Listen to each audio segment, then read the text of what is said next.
Le travail et l'éthique sont les seuls outils du développement véritable. Nous devons les ériger en principe premier si nous voulons sortir notre pays de la misère. Il n'y a pas d'autre voie. Nos amis les Marocains, qui avancent à grands pas vers le développement, ont créé une instance éthique et réconciliation. Quand on les interroge sur la situation de leur pays, ils parlent non de politique, mais plutôt d'éducation, de santé, de salubrité, d'ordre et de discipline. L'essentiel de leur discours est éthique et développement.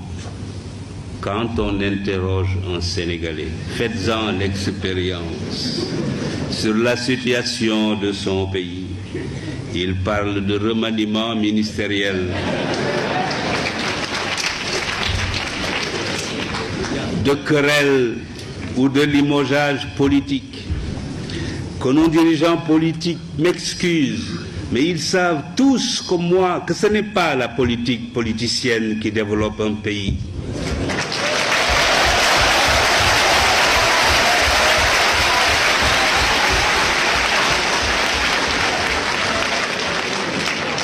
J'ai écrit dans un recueil de discours et d'allocutions que je me propose de publier bientôt que ce genre de politique est le métier le plus facile du monde.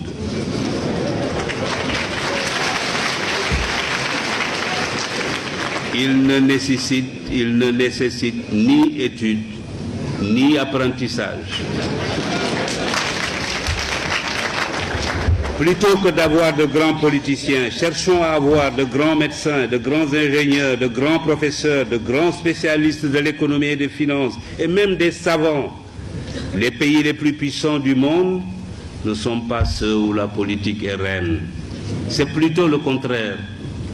Les Marocains ne sont pas les seuls à se soucier de l'éducation, du travail et de l'éthique. L'Asie du Sud-Est, les organisations internationales et même les pays développés ont décidé de s'engager sur la voie de l'éthique.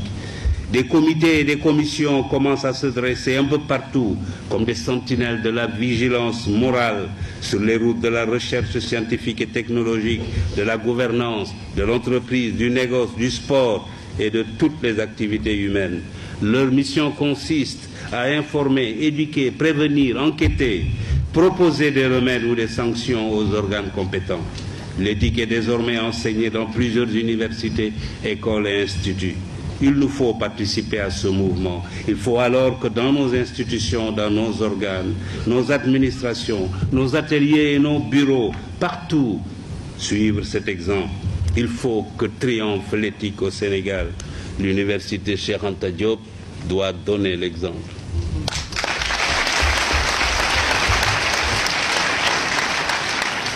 Oh, je sais qu'il y a des frémissements à cet égard dans notre pays, notamment chez les médecins et chez quelques journalistes. Le Sénégal a été récemment choisi pour abriter le séminaire des parlementaires francophones sur l'éthique dans la gestion des affaires publiques. J'ai lu avec intérêt les contributions à ce séminaire et surtout celles de Mme Fall Sidibé. Mais c'est encore bien insuffisant. Nous devons, dans ce domaine, participer et dans tous les secteurs à l'effervescence qui se constate ailleurs. Alors, debout, comme dit notre hymne, pour bâtir un Sénégal uni autour du travail, de l'éthique et de l'intérêt général. C'est un choix fondamental. On ne paraît plus ringard en le préconisant. Je le préconise. Je ne serai peut-être plus de ce monde quand surviendront les conséquences de ce choix pour lequel les Sénégalais auront opté en faisant soit ce qui est éthique, soit ce qui ne l'est pas. Ce jour-là, je suis sûr qu'ils diront en eux-mêmes. Et pourtant, le père Kéba, avant de partir, nous avait prévenus. Et d'outre-tombe, je leur répondrai selon le choix qu'ils auront fait. Suivant le cas, heureux, c'est bien. Ou triste, mais tout de même rancunier. Après tout, vous l'avez voulu.